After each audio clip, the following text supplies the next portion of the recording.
Good morning दोस्तों। तो आज हम लोग देखेंगे आगे वाला पार्ट। ठीक है, जैसे हम लोगों ने पिछले लेक्चर में देखा था निगेशन का मतलब क्या होता है। ठीक है, तो आज हम लोग उसके ऊपर कुछ क्वेश्चंस देखेंगे। देखो ये बहुत ही इंपॉर्टेंट टॉपिक हो सकता है। ठीक है, क्वेश्चन नंबर 3 और क्वेश्चन नंबर 4 ये बहुत ही इंपॉर्टेंट टॉपिक है। देखो निगेशन में रूल्स को मैं वापस एक बार याद करता हूँ। देखो बहुत ही सिंपल रूल्स हैं। हम लोगों को इस निगेशन के साइन को मल्टीप्लाई करना है। किसके साथ मल्टीप्लाई करना है बेटा? इन पूरे ब्रैकेट के साथ मल्टीप्लाई करना है। ठीक है, और ये हो गया, ये हो जाता है किसका रूल?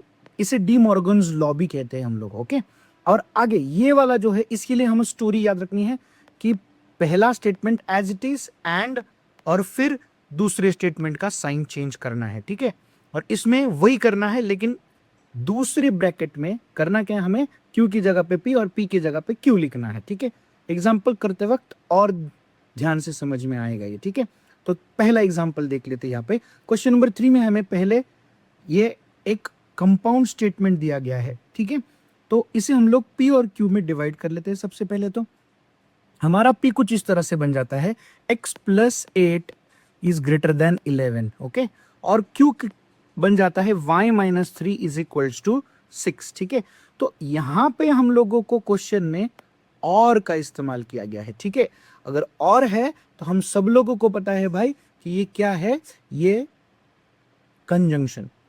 ठीक है, सॉरी ये डिसजंक्शन है। Is it clear? तो डिसजंक्शन मतलब ये वाला सिंबल लगाना है हमें, और का सिंबल लगाना है। ठीक है, तो ये सिंबॉलिक फॉर्म हो गया। अब इसका हमें करना क्या है? निगेशन। इसका निगेशन बोला है ना, तो ये ऑलरेडी कॉम्प्लेक्स सेंटेंस है। इसका निगेशन कैसे करना है देखो, तो हम पी पहले सिंबॉलिक फॉर्म को हम लोग निगेट करते हैं। ठीक है, और जो आंसर आएगा उसको फिर वर्ड में लिख लेते हैं हम लोग।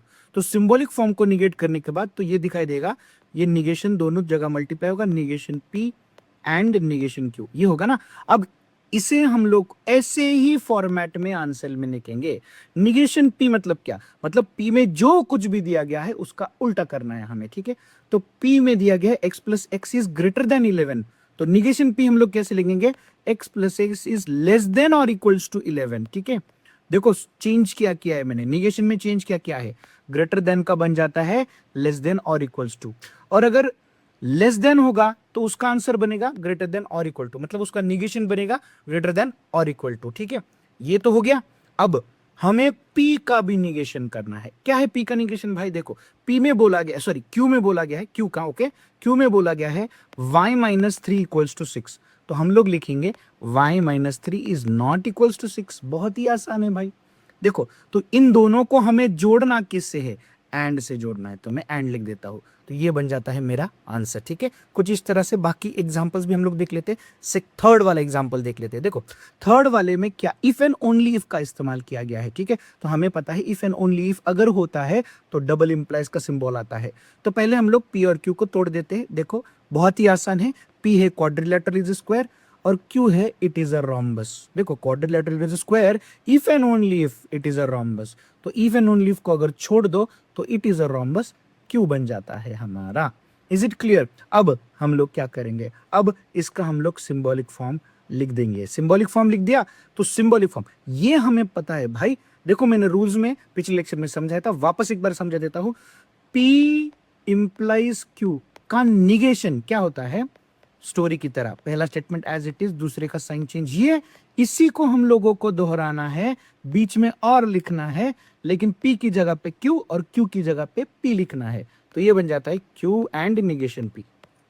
अंडरस्टूड? देखो बहुत ही आसान है। अभी इसे ही हम लोग क्या करेंगे?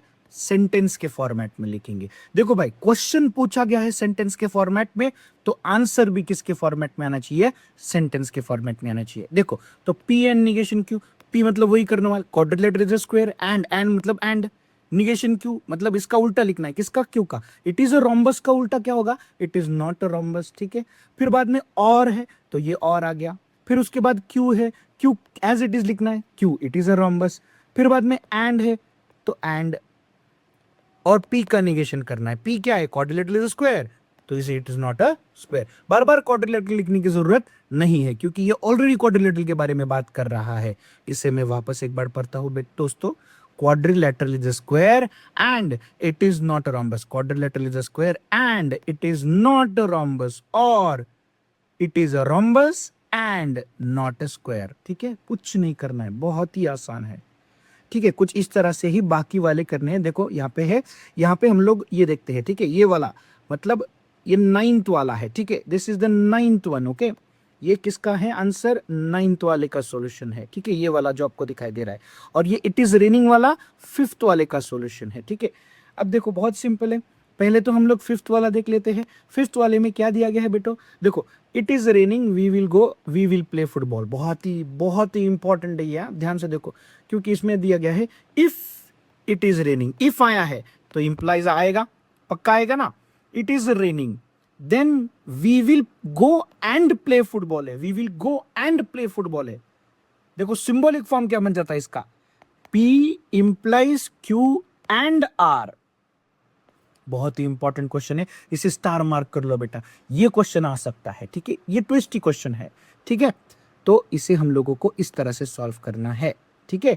P इंप्लाइज Q है तो पहले स्टेटमेंट को एज इट इज लिखेंगे, एंड लिखेंगे, और दूसरा स्टेटमेंट है, अब ये पूरा का पूरा दूसरा स्टेटमेंट है ना, तो इसको निगेशन लगाने के बाद ये दूसरा वापस से यहाँ पे डी मॉर्गन्स लॉ लगेगा।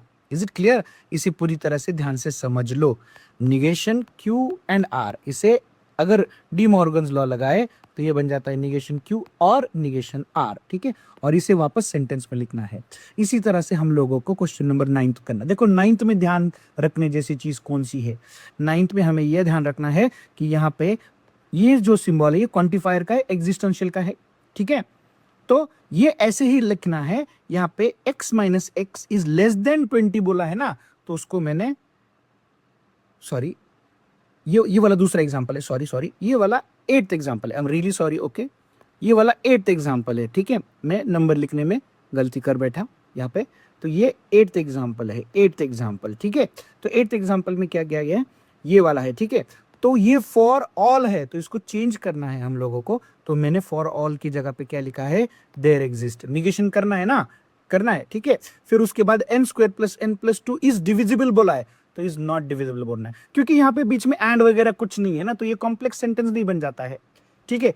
तो ये कंपाउंड सेंटेंस नहीं बन रहा है ना। अब ये वाला भी लिख लेते, ठीक है, आपके हिसाब से आपको समझ में आ जाए। यहाँ पे क्या दिया गया है? फॉर एग्जिस्ट, तो इसे हम लोग क्या करेंगे? For all. देयर एग्जिस्ट के तो फॉर ऑल कर देंगे, for all values of x which belongs to n such that x minus 17 is greater than और इक्वल्स टू 20। ये बन जाता है मेरा लास्ट वाले का आंसर, ठीक है। I hope you understood this part. Thank you so much. Video को लाइक करो, शेयर करो और सब्सक्राइब करो, ठीक है।